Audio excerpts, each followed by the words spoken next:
बहुत समय पहले की बात है। एक समृद्ध राज्य में एक महान राजा शासन करता था। उसके 7 पुत्र थे जो बहुत ही बलशाली और वीर थे। रानी ने वर्षों बाद एक कन्या को जन्म दिया, जिससे पूरे राज्य में खुशियां फैल गईं। लेकिन एक किसी को नहीं पता था कि यह प्रसन्नता जल्द ही एक भयावह घटना में बदलने वाली थी। अंततः हमारे महल में लक्ष्मी आई है। ये बच्ची हमारे परिवार की रोशनी बनेगी। हाँ स्वामी, कितने वर्षों की प्रतीक्षा के बाद हमें यह सुख मिला है। बस इसे कोई बुरी नजर ना लगे। पिताजी, ये हमारी छोटी बहन है। हम इसे प्राणों से भी अधिक स्नेह करेंगे। इसे हम अपनी हथेली पर रखकर बड़ा करेंगे और जो कोई भी इसे नुकसान पहुंचाने की कोशिश करेगा, हम उसे दंड देंगे। समय बीतता है और राजकुमारी अब 20 वर्ष की हो चुकी थी। 7 भाई उससे बहुत प्रेम करते थे, लेकिन महल में एक भयावह भविष्य की परछाई मंडराने लगती है। महल में कुछ लोगों को यह प्रेम खटकने लगा था, खासकर महल की एक पुरानी मंत्री को, जो हमेशा राजा के खिलाफ षड्यंत्र रचता रहता था।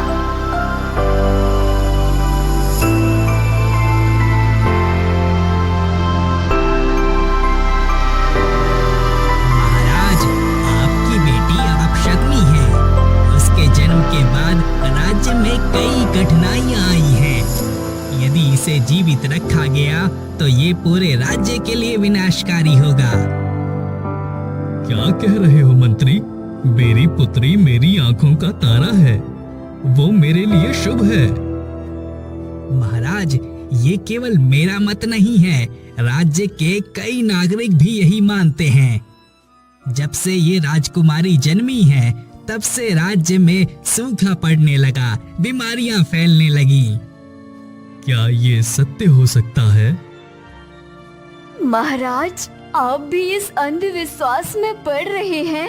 यह हमारी पुत्री है और हमारा सौभाग्य है। ठीक है महाराज, यदि आप मेरी बात पर विश्वास नहीं करते तो एक भविष्यवक्ता को बुला लीजिए, तो वही सत्य बताएगा। राजा भविष्यवक्ता को बुलाने का आदेश देता है।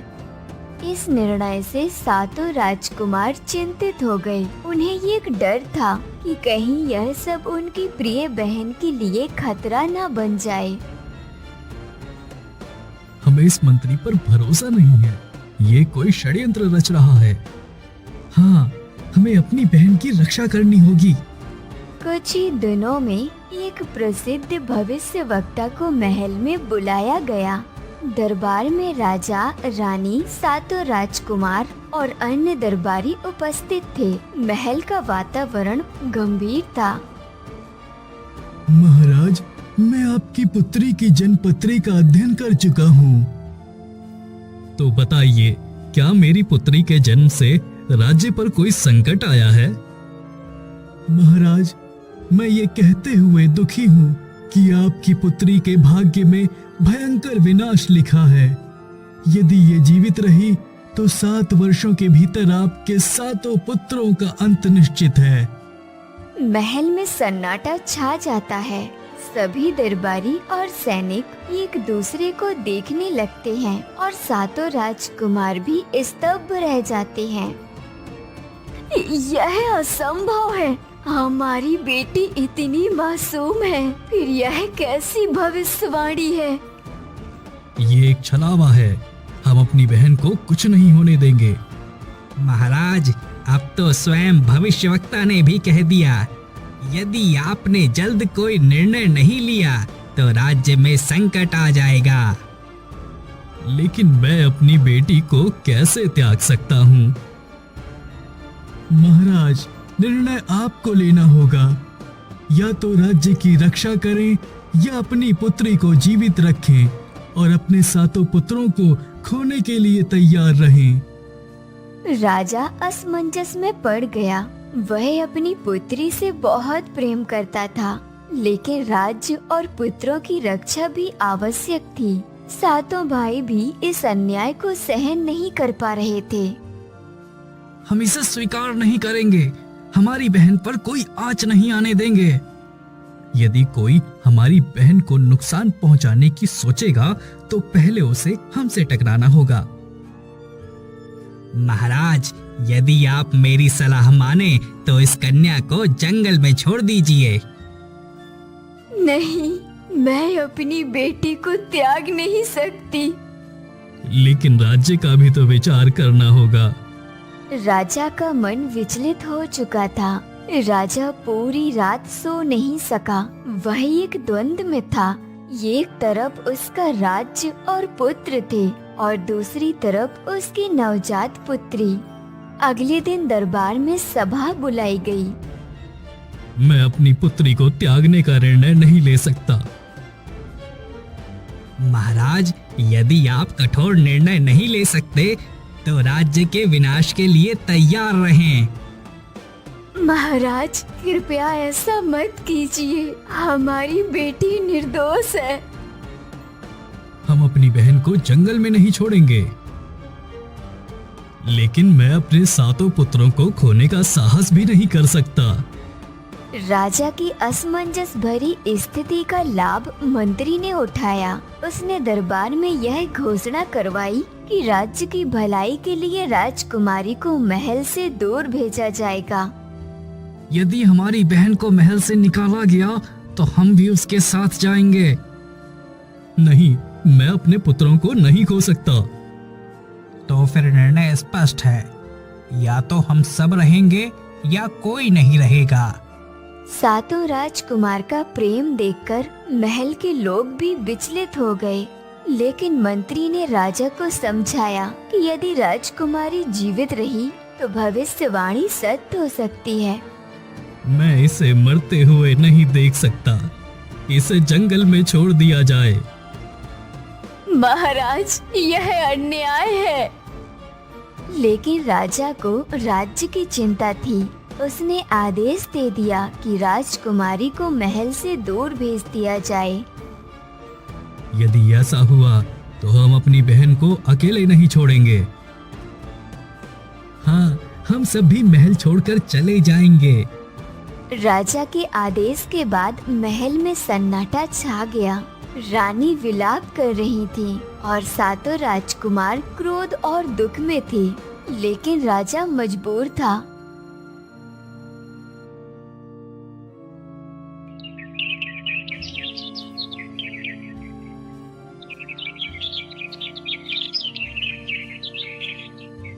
अगले दिन राजकुमारी को जंगल में छोड़ने की तैयारी होने लगी। मेरी बच्ची, तुझे किस अपराध की सजा दी जा रही है? माँ, हम इसे अकेला नहीं छोड़ेंगे। मैं भी इसे खोना नहीं चाहता, लेकिन राज्य के लिए ये करना आवश्यक है। महाराज, आपने सही निर्णय लिया है। राजकुमारी को एक घने जंगल में छोड़ दिया गया। लेकिन जैसे ही राजा की सेना लौटने लगी तो सातों राजकुमार वहीं रुक गए। जब हमारी बहन को त्याग दिया गया है तो हम भी महल नहीं लौटेंगे। हम इसे अकेले नहीं छोड़ सकते। सातों भाई अपनी बहन के साथ जंगल में रहने लगे। उन्होंने लकड़ियों की एक छोटी कुटिया बनाई और वहीं पर बस गए।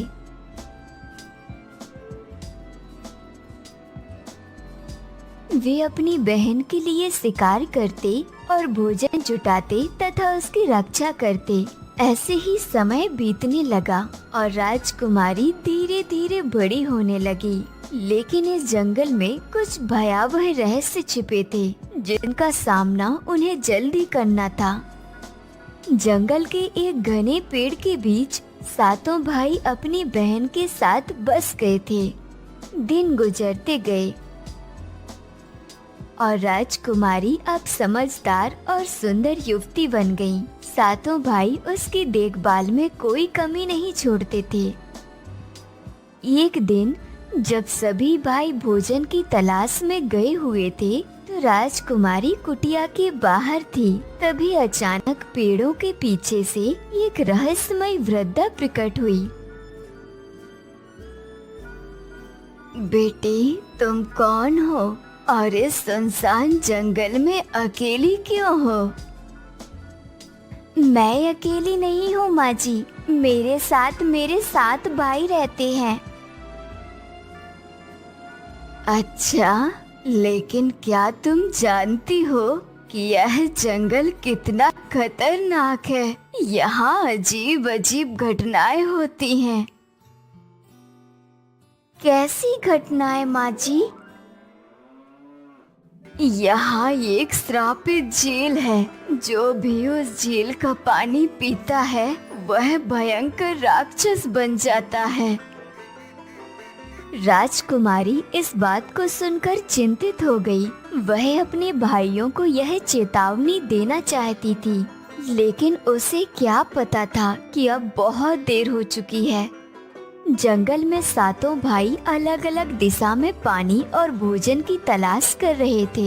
तभी एक भाई को वह झील दिखी जिसके बारे में वृद्धा ने बताया था। उसे प्यास लगी थी और बिना कुछ सोचे समझे उसने झील का पानी पी लिया। अचानक उसके शरीर में अजीब सी हलचल हुई। उसकी आंखें लाल हो गईं और देखते ही देखते वह एक भयावह राक्षस बन गया।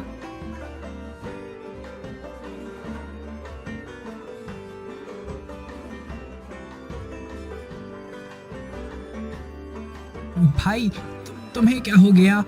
लेकिन अब उसका भाई इंसान नहीं रहा, वो एक खूंखार दैत्य बन गया था। झील के अभिशाप ने अपना असर दिखाना शुरू कर दिया। पहला भाई राक्षस बन चुका था और उसकी दहाड़ पूरे जंगल में गूंज उठी। बाकी 6 भाई डर गए और आश्चर्य से उसे देखने लगे। भाई, ये तुम्हें क्या हो गया? भूख, बहुत भूख लगी है। उसका स्वर अब इंसानों जैसा नहीं था। उसकी आंखों में पहचान की कोई झलक नहीं बची थी। वह अपने ही भाइयों की ओर बढ़ने लगा। हमें यहाँ से भागना होगा। सभी भाई पीछे हटने लगे, लेकिन तभी सबसे छोटे भाई की नजर उसी झील के पानी पर पड़ी। वह बहुत ही प्यासा था और वो सोचने लगा कि शायद उसके भाई के साथ कोई दुर्घटना हुई है, ना कि झील के पानी का असर होगा। मैं इसे साबित करके दिखाऊंगा। यह कहकर उसने झील का पानी पी लिया। कुछ ही पलों में उसके शरीर में भयानक बदलाव होने लगे। देखते ही देखते वह भी एक भयानक राक्षस बन गया। नहीं। बाकी 5 भाई डरकर पीछे हटते हैं, लेकिन तभी उन राक्षस भाइयों की आंखों से एक रहस्यमय रोशनी निकलती है। जैसे ही वह रोशनी बाकी भाइयों पर पड़ती है, सातों भाई भी इंसान से राक्षस बन जाते हैं और उनकी इंसानियत खत्म हो जाती है। अब वह सब भाई खून के प्यासे भयानक दैत्य बन चुके थे। राजकुमारी अपनी झोपड़ी में बेचैनी से अपने भाइयों का इंतजार कर रही थी। मेरे भाई लोग अब तक लौटे क्यों नहीं? तभी अचानक जंगल में भयानक दहाड़ गूंजी। राजकुमारी का दिल तेजी से धड़कने लगा। राजकुमारी भयभीत थी। वह उठी और कुटिया के बाहर झांकने लगी। तभी अचानक झाड़ियों में हलचल हुई। राजकुमारी ने देखा कि उसके सातों भाई लौट रहे थे, लेकिन कुछ अजीब था। उनकी चाल अब पहले जैसी नहीं रही। उनकी आंखों में चमक थी और उनके शरीर से भयंकर ऊर्जा निकल रही थी। भाई, आप सब ठीक तो है ना? भूख, बहुत भूख लगी है। राजकुमारी को एहसास हुआ कि कुछ बहुत ही गलत हो चुका था। ये उसके भाई तो थे, लेकिन अब वे इंसान नहीं थे। आप सबको क्या हो गया? मांस, हमें ताजा मांस चाहिए। राजकुमारी की आंखों में आंसू आ गए। वह समझ गई कि उसके भाई अब पहचान खो चुके हैं। वो धीरे धीरे पीछे हटने लगती है। नहीं, आप मेरे भाई हैं। आप मुझे कोई नुकसान नहीं पहुंचा सकते। लेकिन अब वे भाई नहीं थे, वे श्रापित राक्षस बन चुके थे और उनके भीतर का प्रेम और संवेदना कहीं लुप्त हो गई थी। अचानक सबसे बड़ा राक्षस भाई तेजी से राजकुमार की ओर बढ़ा। राजकुमारी ने डर के मारे अपनी आंखें बंद कर लीं। लेकिन तभी जंगल में एक रहस्यमयी आवाज गूंज उठी। रुको। अचानक पूरा जंगल एक दिव्य प्रकाश से भर गया। राक्षस बने सातों भाई ठिठक गए। उनके शरीर कांपने लगे, जैसे कोई अदृश्य शक्ति उन्हें रोक रही हो। प्रकाश के बीच से एक साधु प्रकट हुआ। उसकी आंखों में तेज था और उसके हाथों में एक चमकता हुआ त्रिशूल था। ठहरो, ये लड़की तुम्हारी बहन है। क्या तुम अपनी ही बहन का वध करोगे? भूख, बहुत भूख। ये भूख नहीं, ये शाप का प्रभाव है।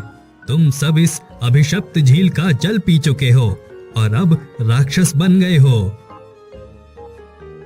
साधु बाबा, कृपया मेरे भाइयों को बचा लीजिए। इस झील पर एक राक्षसी शक्ति का वास था। जिसने भी ये जल पिया वो दैत्य बन गया। लेकिन इस अभिशाप को तोड़ा जा सकता है। लेकिन कैसे महाराज? इसके लिए तुम्हें अपने भाइयों का प्रेम जगाना होगा। यदि वे अपने भीतर प्रेम की भावना वापस ला सके तो वे इस शाप से मुक्त हो सकते हैं। साधु की बात सुनकर राजकुमारी आगे बढ़ी। वह डरते डरते अपने सबसे बड़े भाई के पास गई। भैया, मैं तुम्हारी छोटी बहन हूँ। क्या तुम मुझे पहचानते हो? बहन? उसके भीतर कुछ हलचल हुई। उसकी लाल आंखों में एक पल के लिए कोमलता झलकी। लेकिन तभी दूसरा भाई दहाड़ते हुए राजकुमारी की ओर बढ़ने लगा।